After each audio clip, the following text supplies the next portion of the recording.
Can you believe it? We're about to talk about NES games. The arcade games first. Yeah.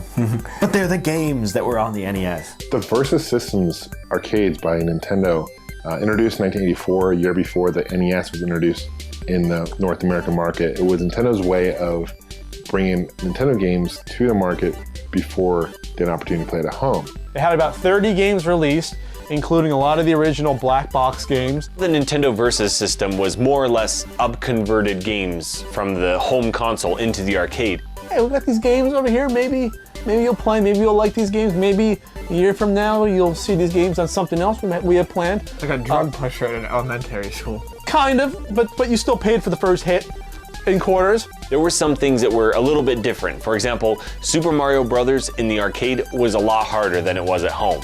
Also, Duck Hunt Versus, you could shoot the dog. You could finally shoot the dog in the bonus round.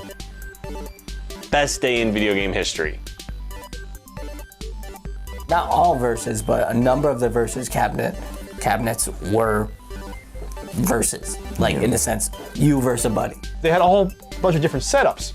You had ones that were like two connected cabinets together to play two-player games with your own screen. I like seeing the red units sit down, like So the red tents. the red. Yeah, they're so cool. Yeah. By the time the NES hit the year later, when I actually purchased the NES and brought it home, it felt like literally bringing the arcade experience home to me, which is sweet. This was part of those building blocks into making the NES the juggernaut it was. Nintendo, you're kind of just putting your toe in the water, testing out the market to see.